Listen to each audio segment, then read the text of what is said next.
Bonjour à tous.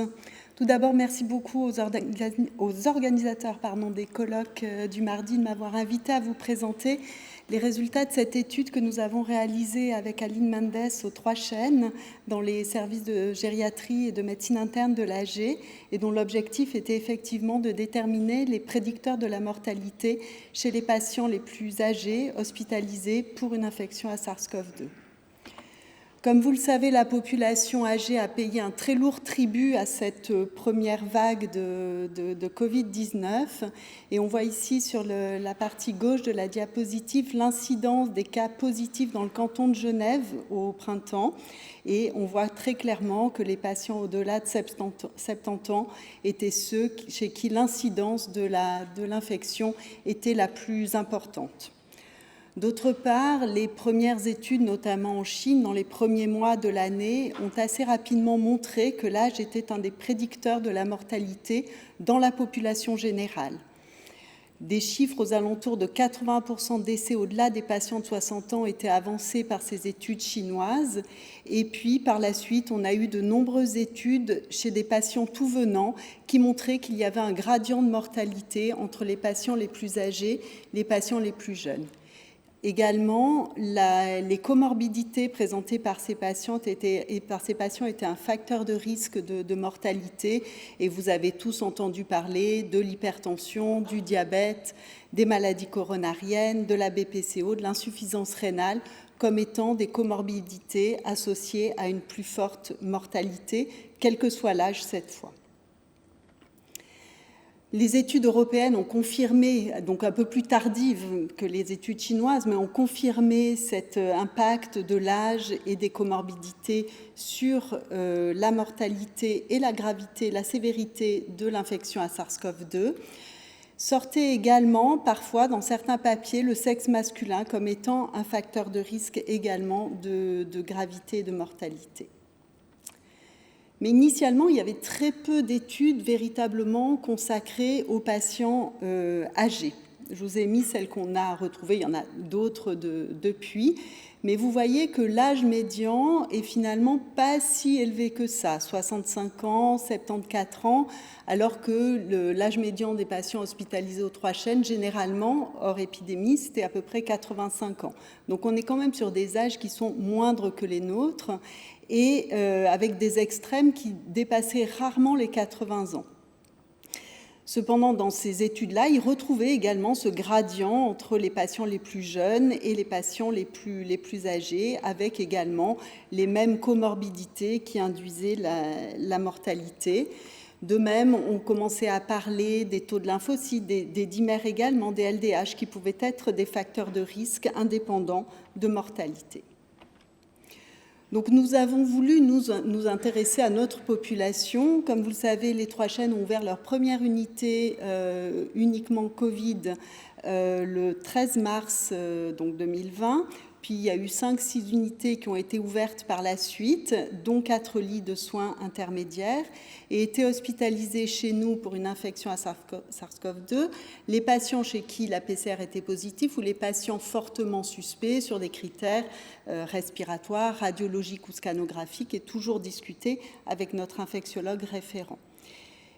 Et par ailleurs, étaient hospitalisés que les patients pour lesquels les Goals of Care indiquaient qu'ils ne souhaitaient pas être intubés ou aller en réanimation. Par contre, les soins intermédiaires n'étaient pas un critère pour les transférer sur Clusaz-Roseret.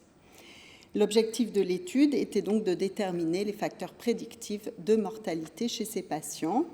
Ici, vous avez les analyses statistiques qui ont été réalisées. J'insisterai juste pour dire que c'est les données à l'admission que nous avons voulu étudier dans cette étude et non pas le suivi évolutif des patients. Et puis, je vais juste détailler les échelles un petit peu, parce que ce n'est pas forcément quelque chose auquel on est toujours habitué, mais par contre, en gériatrie, on y fait appel très, très fréquemment. Donc, les principales échelles que nous avons analysées, ça a été la MIF, qui détermine donc l'indépendance fonctionnelle des patients, et plus on est élevé, plus on est indépendant. La CIRSE-G, qui est une échelle de comorbidité, donc là, elle est déterminée sur 14 systèmes, cœur, respiratoire, etc., avec un gradient de 0 à 4 pour chaque système. Et là, à l'inverse, plus on est débilité, plus le score est élevé. Et ça prend en compte, et ça c'est intéressant, à la fois les comorbidités, mais à la fois l'impact de la maladie aiguë sur le système. Et enfin, la frailty, qui elle est gradée entre 1 et 9. 1, c'est les patients très, très fit, et 9, c'est le patient qui est extrêmement malade. Donc, ce sont les principales échelles que nous réalisons, entre autres, mais régulièrement dans l'hôpital. Les résultats, donc on a eu 235 patients entre le 13 mars et le 14 avril. Là, cette étude s'est arrêtée au 14 avril. On a eu 235 patients hospitalisés pour une infection à SARS-CoV-2. 57% étaient des femmes, 43% étaient des hommes. L'âge médian, comme vous voyez, était bien au-delà de ce qu'on retrouvait dans la littérature, 86 ans, avec des extrêmes allant de 65 à 101 ans. La durée moyenne d'hospitalisation en unité aiguë Covid était de 12 jours. La moitié des patients habituellement vivaient seuls. La moitié également avait besoin d'aide pour les activités de la vie quotidienne. En moyenne, il y avait 7 médicaments différents sur leurs ordonnances à l'entrée.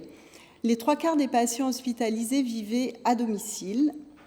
Donc très peu de patients finalement venant de MS. 44% avaient été hospitalisés dans les 6 mois avant cette hospitalisation-là. Et pour 1 cas sur 5, on arrivait à retrouver un contact confirmé avec un autre patient infecté. Parmi les comorbidités, 70% des patients avaient une hypertension, la moitié d'entre eux avaient des troubles cognitifs et environ un tiers avaient une dyslipidémie, une insuffisance cardiaque, une insuffisance rénale chronique, une fibrillation auriculaire ou un diabète. Quand on regardait les symptômes qu'ils avaient à l'entrée, on voit que 2/3 d'entre eux avaient de la toux, un peu moins de la moitié avaient une fatigue, une anorexie, un patient sur 5 avait une confusion et un patient sur 5 des expectorations. Dans pratiquement 2/3 des cas, on retrouvait des crépitants à l'entrée. Et j'insisterai également sur les troubles digestifs. Au départ, on avait pensé que ces diarrhées, constipation et douleurs abdominales étaient des signes. Les premiers patients en avaient vraiment présenté beaucoup et on s'était intéressé à ces signes-là. Et finalement, en fin de compte, on a 10% des patients qui ont ces symptômes. Et en fin de compte, également pour ce qui est de l'anosmie et de la gueusie, qui est très rapporté chez les patients plus jeunes, chez nos patients âgés, c'est finalement très très peu. Les symptômes cliniques à l'entrée, la moyenne de la température était 38, de la fréquence respiratoire 26 par minute, l'AFiO2 était de 26%, 50% des patients arrivaient en air ambiant à l'hôpital, le reste était sous oxygène la plupart du temps aux lunettes. Et les radiographies d'entrée retrouvaient dans 60% un infiltrat bilatéral périphérique. Sur le plan biologique, 42% des patients avaient une lymphopénie en delà de 10 puissance 9 par litre. La moyenne de la CRP était de 66, de l'urée de 10 et la créatinine 110. On en revient à nos échelles. Vous voyez que 80% des patients hospitalisés étaient fragiles dans le sens frailty score, puisqu'ils avaient un CFS supérieur à 5, et c'est ce qui détermine la fragilité. Ils avaient des comorbidités importantes, puisque la CIRSE-G était à 19, ce qui est relativement important, et ils étaient atteints également fonctionnellement, puisque la MIF était aux alentours de 72, ce qui correspond aussi à une atteinte fonctionnelle relativement sévère. Maintenant, la mortalité de ces patients, il y a eu 76 patients qui sont décédés, ce qui fait une mortalité de 32%. La mortalité chez les hommes était aux alentours de 47% et chez les femmes aux alentours de 22%. Les variables retenues comme prédictrices de mortalité dans ce modèle univarié sont listées ici avec des hazard ratios descendants. Et donc vous voyez une fois de plus que la fragilité définie par l'échelle supérieure à 5, le besoin d'oxygène au masque, la présence de crépitants, le sexe masculin et l'existence d'un infiltrat bilatéral périphérique sont ce qu'on retrouvait le plus fréquemment associé à la mortalité, de même qu'une confusion. Sur les courbes de survie, on voit que simplement 25% des patients masculins ont survécu après 45 jours des premiers symptômes. Sur les courbes concernant la fragilité, on voit également que 45% des patients les plus fragiles survivaient. Par contre, quand on n'est pas fragile, finalement, la survie est excellente, à l'inverse. Ici, donc, on a catégorisé la FIM en 3 catégories. Donc 0 à 49, ce sont les patients les plus sévères et 100 à 126 les moins sévères. Et on voit que là également, il y a un gradient de mortalité en fonction de l'importance de l'atteinte fonctionnelle. Également intéressant, les patients qui avaient une confusion à l'entrée, simplement 10% d'entre eux survivaient à la sortie de l'unité Covid. De même, pareil pour la présence de crépitants à l'entrée, qui était donc un facteur de mauvais pronostic. Et de la même façon, en fonction de la sévérité du besoin en oxygène, on avait une survie qui était impactée de façon plus importante. Nous avons retenu comme meilleur prédicteur de mortalité intra-hospitalière donc le sexe masculin qui augmente de 4 fois le risque de décès, la présence de crépitants à l'entrée qui l'augmente de près de 3 fois. Chaque augmentation de 2% de FiO2, de nécessité de FiO2, augmente de 6% le risque de mortalité. Et à l'inverse, chaque augmentation d'un point de MIF réduit la mortalité de 2%. Ce qui signifie que finalement, chez ces patients très âgés, l'âge chronologique lui-même n'est pas un facteur pronostic de mortalité. Donc encore une fois, le sexe masculin, le déclin fonctionnel, le besoin d'oxygène important et la présence de crépitants à l'admission sont des facteurs de risque indépendants, mais également les meilleurs prédicteurs de mortalité dans cette population très particulière qui sont les plus âgés, hospitalisés avec la Covid-19.